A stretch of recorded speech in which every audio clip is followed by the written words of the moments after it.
Episode 125. Suamiku pria lumpuh. Telpon, enggak. Telpon, enggak. Ah, malah jadi galau begini. Ujar Reza, sembari terus menatap layar HP-nya dengan nomor HP Olin, di sana. Hatinya berdebar begitu kencang, darahnya mengalir begitu deras.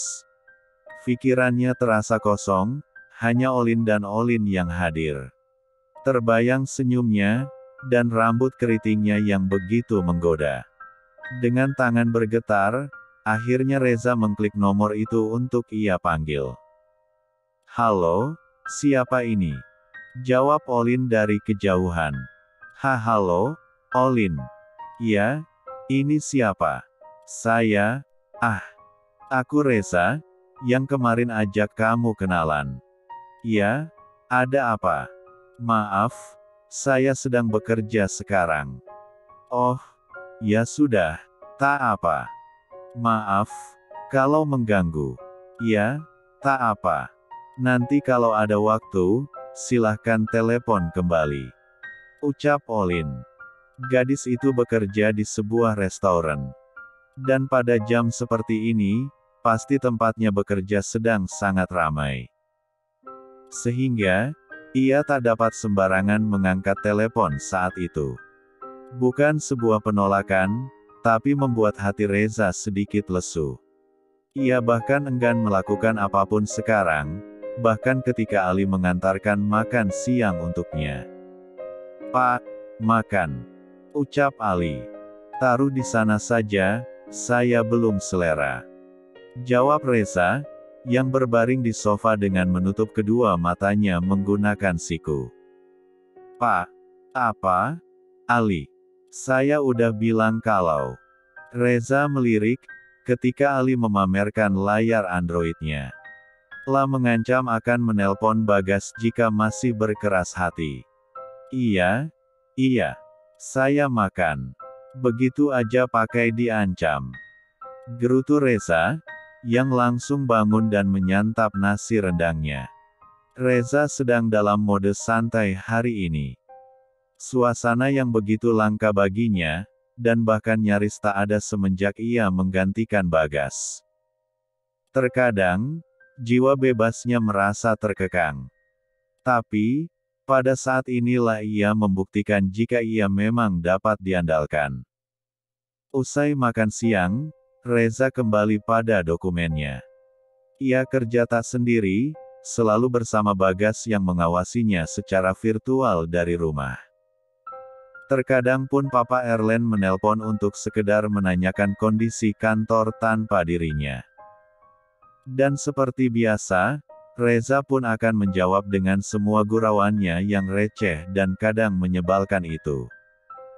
Untungnya, semua orang sudah terbiasa meski kadang kasihan. Karena mereka tahu, sikap itu hanya dipakainya untuk menutupi semua kepedihan di hati akan papanya yang semakin menjadi. Mas, mau makan gak? Biar Iva siapin. Enggak, Va. Masih kenyang. Maunya, sama kamu aja di sini. Jawab Bagas, dengan nada datar. Siva menghampirinya, lalu duduk di atas pangkuan Bagas yang masih di atas kursi roda. La mengusap wajah, dan menyibakkan rambut Reza agar dapat mengecup jidatnya yang paripurna. Siva mengecupinya bertubi-tubi, seakan tak ingin kehilangan momen yang seperti ini. Kenapa? Kok manja? Tanya Siva. Bukan manja, hanya ingin seperti ini. Mendekapmu, tanpa ada gangguan. Biasanya juga begini, Mas. Ucap Siva gemas. Kecupan turun ke hidung, lalu beralih ke wajah hingga bibir. Mereka saling beradu kecupan dengan begitu mesra, seolah tak ingin melepasnya. Muach. Siva mengakhiri semuanya. Kenapa? Rasanya candu sekali. Setiap jengkal tubuhnya, setiap rasa yang ia ciptakan, benar-benar selalu menghanyutkan pikiran. Pikir Bagas, yang begitu ketagihan dengan semua yang ada dalam diri Siva. Bahkan, berkali-kali aku bilang aku mencintaimu pun, rasanya tak cukup, Fa. Ucap Bagas. Apa alasan Mas cinta sama Iva? Nggak ada alasan untuk aku dapat mencintaimu. Balas Bagas. Kenapa nggak ada? Bukannya, setiap perasaan harus ada alasannya. Tak ada alasan untuk aku mencintaimu. Karena ketika alasan itu ada, maka akan ada alasan lagi untuk meninggalkan. Iya, Iva tahu kalau Mas nggak mau ditinggalin. Ih, gemes banget kalau lagi mode serius gini. Gemas Siva, mencubit kedua pipi Bagas. Episode 126. Aduh, suamiku. Sudah mandi, sudah ganteng, jidatnya paripurna. Muah. Kecup Siva dengan gemas. Apa sih? Tawa Bagas, berusaha menyingkirkan bir itu darinya. Mandi dulu, baru cium. Bau tauk. Ish, menyakitkan. Lirik Siva. Gimana kamu, waktu ngatain aku? Abis bangun koma, malah dibikin down gara-gara disuruh sikat gigi. Iya, maaf. Siva lalu meraih handuk, dan masuk ke kamar mandi. Ia membersihkan dirinya di bawah guyuran shower. Terasa begitu dingin, namun menenangkan. Apalagi, ia memang merasa begitu lelah hari ini. Za, di mana? Tanya Bagas, melalui teleponnya. OTW pulang, napa? Cepat, ada yang perlu ku bicarakan. Ujar Bagas. Ya, bentar lagi sampai. Bagas kemudian menutup teleponnya. Tapi, ada suara keributan dari luar yang terdengar begitu jelas. Apalagi, suara Big Darmi yang memekik begitu kuat. Arhe. Tolong. Bibik. Ada apa di luar? Lirih Bagas. Lapun menggerakkan kursi rodanya, berharap dapat mengunci pintu dan meminta pertolongan. Tapi, beberapa orang menggunakan topeng masuk ke dalam kamarnya. Bagas hanya diam, dan menatap mereka dengan tajam. Ini orangnya, mana istrimu? Tanyanya. Bego, dia bisu. Kenapa ditanya? Oh iya, lupa. Kita cari berkas itu sekarang juga. Ajak yang satunya. Mereka membuka lemari, dan mengobrak-abrik isinya. Tampak, mereka sedang mencari beberapa berkas penting milik Bagas. Suruhan siapa, kalian? Batinnya. Mas. Ada apa ini? Tanya Siva. Untung saja, ia keluar dengan mengenakan kaos oblong milik Bagas, dan celana pendeknya. Siva. Masuk lagi. Tatap Bagas, untuk isyarat. Siva berniat menurut, memutar langkah kakinya untuk masuk. Tapi, salah seorang di antara mereka berhasil menangkapnya. Diapain dia? Kata bos, bawa aja. Dia yang penting, soalnya bos butuh dia. Kalian suruhan siapa? Tanya Bagas, akhirnya bersuara. Hah? Dia bisa ngomong? Jangan-jangan dia udah sembuh. Celakain lagi. Lagi. Fikir Bagas. Kedua pria itu melepas Siva, dan menghampiri Bagas. Salah satunya melihat sebuah tongkat yang dipersiapkan untuk Bagas berjalan, dan ia mengambilnya untuk memukul Bagas. Maaf, tapi bos meminta kami membuatmu diam. Ucapnya. Mas. Pekik Siva, lalu mencoba merebut tongkat itu. Akhirnya terjadilah adu kekuatan antara Siva dan mereka, hingga tanpa sengaja mendorong Siva dan kepalanya terbentur ujung nakas. Akhah. Siva. Pekik Bagas. Ia pun berusaha berdiri, untuk meraih Siva namun terjatuh. Akhah. Siva. Bangun, sayang. Pintanya. pada Siva yang terbaring lemah dengan darah di kepalanya. Bagas merayap di lantai, berusaha menghampiri Siva dengan usaha yang begitu keras. Tapi, sesuatu menghantam bagian belakangnya beberapa kali. Aregegege. Pekiknya kesakitan. Tapi ia tak menyerah, dan terus berusaha menghampiri istrinya. "Fa, bangun, sayang." Lirih Bagas, dengan air mata yang menganak sungai. Dan kini, tangan Siva telah ada dalam genggamannya. "Bangun, Fa." Tapi Siva sama sekali tak menjawab. "Hei, siapa kalian?" tanya Reza, yang baru saja datang. "Ada apa ini, Siva?" teriak Farhan, pada Siva yang terkulai lemah. Kedua penyerang itu tampak takut ketika melihat Reza. Meski Reza menantang, tapi mereka tampak tak ingin melawan dan berusaha pergi. Tapi Farhan berhasil melumpuhkan salah satunya. "Panggil polisi," ucap Reza. Farhan membawa pria itu keluar, dan akan menyerahkannya pada Satpam kompleks. Sedangkan Reza menghampiri Bagas, dan membawanya duduk kembali di kursi roda. "Lu, enggak apa-apa. Ada yang sakit." Mereka pukul bagian belakang, Sa. "Tapi, tolong Siva dulu dan bawa ke rumah sakit," pinta Bagas. Reza pun mengangguk, lalu menggendong Siva. Lah segera membawanya keluar, dan memasukkannya ke dalam mobil. "Gue ikut," ucap Bagas. "Gas. Gue akan jaga Siva, gue janji. Tapi kali ini, akan repot banget kalau ngajak lu, Sa. Gue nggak bisa harus gendong dan angkat lu juga. Nanti, minta Farhan antar, oke?" balas Reza, lalu masuk ke kursi setirnya. Perasaan Bagas hancur seketika. Bukan karena ucapan Reza, tapi karena memang keadaannya. Lah mengerti maksud Reza, yang ia kecewakan adalah, kenapa keajaiban tak kunjung datang untuknya, bahkan ketika Siva terluka di hadapannya. Aregegeh. Tak berguna. Pekiknya begitu kecewa, dengan berkali-kali memukul kakinya yang bahkan tak merasakan apapun.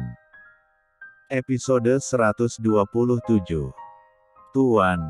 Tuan tak apa?" tanya Farhan yang berlari menghampirinya. "Farhan, periksa bibik di belakang." "Baik," ucap Farhan, lalu masuk ke dalam.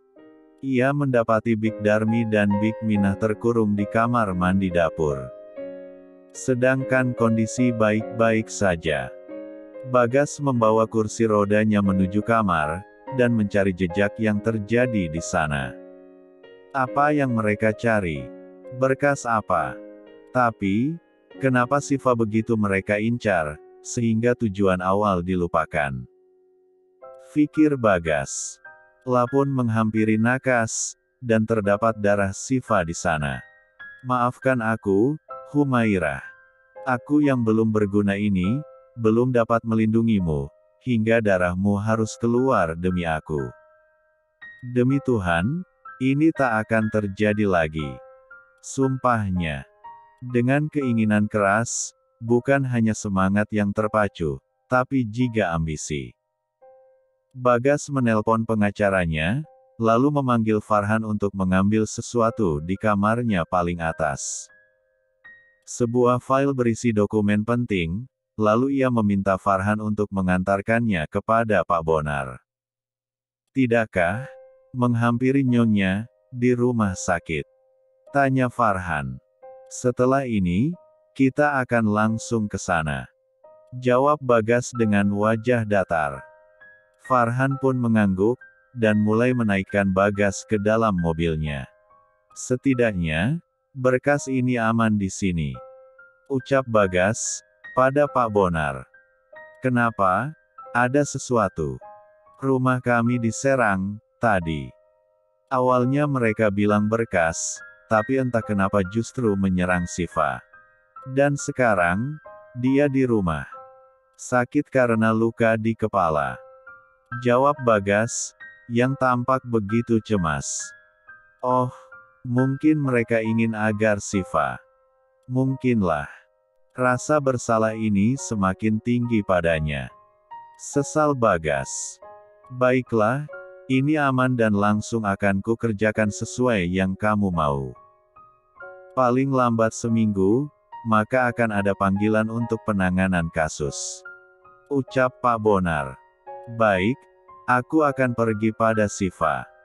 Semua aku percayakan pada Anda, Pak Bonar. Balas Bagas, lalu meminta Farhan untuk mengantarnya ke rumah sakit. Za, gimana kondisi Siva? Dirawat, tapi hanya semalam untuk sekedar observasi. Tanggung juga, karena hari sudah malam. Sesekali, dia jadi pasien. Jawab Reza, yang kini duduk di samping Siva. Siva tampak tidur pulas, dengan infus di lengan dan verban di kepala. Cedera tak terlalu parah, hasil ronsen pun menyatakan aman. Imbuh Reza. Bagas memintanya, untuk membawa tubuhnya duduk di brangkar Siva. Ia ingin mengusap rambutnya, meminta maaf atas segala kesakitan yang telah ia berikan pada istrinya itu. Dan Reza pun membimbingnya naik ke brangkar, lalu duduk di kursinya kembali. Sayang, apa itu sakit? Maafkan aku, yang hingga sekarang belum bisa membuatmu bahagia. Aku terlalu banyak memberi harapan dan janji, tapi belum dapat aku tepati. Aku bahkan mulai mempertanyakan keajaiban yang ada. Kenapa tak kunjung menghampiriku? Ucap Bagas, dengan air mata berderai. Sabar, Gas. Dia nggak terlalu parah, kok. Lirih Reza. Bagas berusaha membungkuk, memeluk Siva dengan rasa sesal di hatinya. Tapi, sebuah pandangan mengganggu pikirannya. Ketika ia melihat sebuah buah pisang, yang nyaris separuh habis. Reza nggak makan pisang, dia nggak suka. Jadi, gumamnya dalam hati.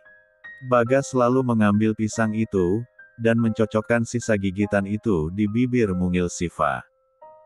Cocok ukurannya, apalagi gestur giginya. Bagas meletakkan pisang itu lagi di tempatnya. La kembali membungkuk, dan mengendus bibir Siva. Cuup. Siva mengecup bibir Bagas, dengan tawa gemasnya. Lalu duduk melempar tawa ke Bagas. Bah, Iva bangun.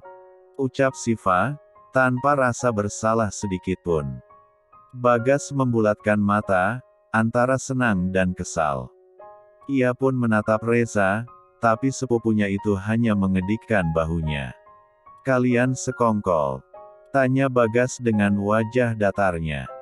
Iya, Siva mau ngetes seberapa cemas lu ke dia. Gua mah, nurut aja. Jawab Reza. Iva, beraninya, kamu. Lirih Bagas, dengan tatapan tajamnya. Sesekali, lihat mas nangisin aku. Bercandanya nggak lucu, Humairah. Aku setengah mati cemas mikirin kamu. Kamu malah bercanda. Minta dihukum. Omel Bagas dengan mencubit lengan Siva. Tapi Siva tak merespon, hanya tertawa mengalungkan lengan di leher Bagas. Mereka pun saling berbalas kecupan setelahnya. Kan, keluar ngeselin mereka. Gerutu Reza yang tampak jengah dengan pemandangan.